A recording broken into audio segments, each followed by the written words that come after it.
Imagine waking up in the middle of the night. It is pitch black. You feel a pressure around your throat, a grip tightening. You can't breathe.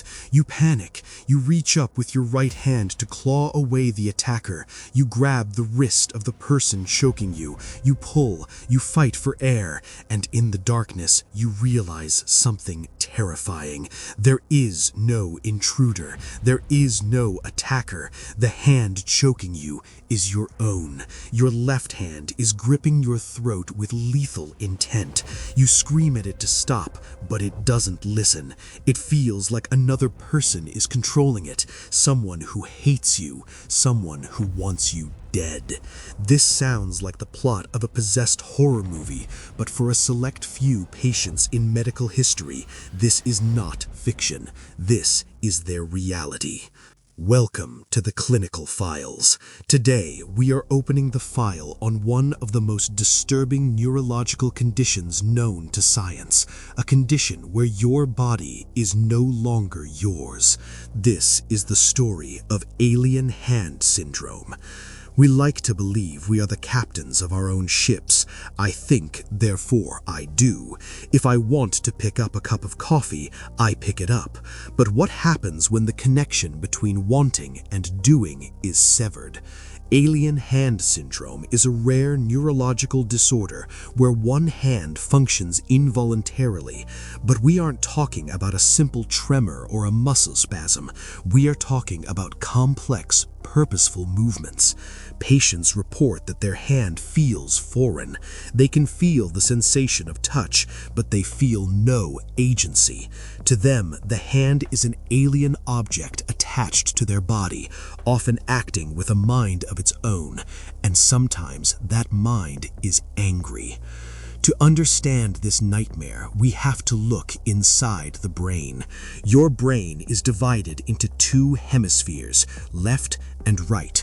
Usually, these two sides talk to each other constantly through a superhighway of nerves called the corpus callosum. It ensures your left hand knows what your right hand is doing. But what happens if you burn that bridge? In the mid-20th century, doctors began performing a radical surgery called a corpus callosotomy to treat severe epilepsy. They cut the bridge. They split the brain in two. For the epilepsy, it worked, but for the patient, the results were baffling. Without that bridge, the two halves of the brain stopped communicating. They became two separate entities living in one skull. The silent prisoner inside your head was suddenly set free. Let's look at the case of a woman we'll call Karen.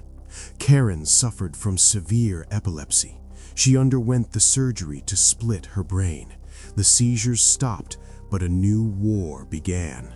Karen would walk into a store and pick out a dress with her right hand, but moments later her left hand, the alien, would reach out, grab the dress, and put it back on the rack. She would pick it up again. The left hand would put it back. A tug of war in the middle of a department store. It escalated. She would try to light a cigarette with her right hand, and her left hand would snatch it away and crush it. But it gets darker. There are documented cases where the conflict turns violent. One patient reported that while she was sleeping, her alien hand would begin slapping her face, waking her up. Imagine the psychological toll. You are trapped in a body with a roommate you didn't invite, a roommate who can touch you, hit you, or embarrass you, and you cannot stop them. This condition forces us to ask a terrifying question. Who are you? If your left hand tries to punch you, clearly you didn't want to do that, but the signal came from your brain. It used your muscles.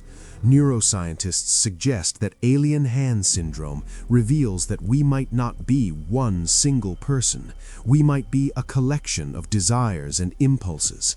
When the brain is split, the quiet voice gets a hand of its own. Does your right brain have its own personality? Does it hate the shirt you're wearing? Does it hate the person you're dating? The hand isn't being controlled by a demon. It's being controlled by the other half of you. Most cases of alien hand syndrome eventually become manageable. The brain, in its infinite complexity, learns to adapt. But for those few weeks, months, or years, these patients live in a state of dual consciousness. They are living proof that the human mind is fragile, and the control we think we have is an illusion. So tonight, as you drift off to sleep, take a look at your hands. Clench them, open them. You control them, for now.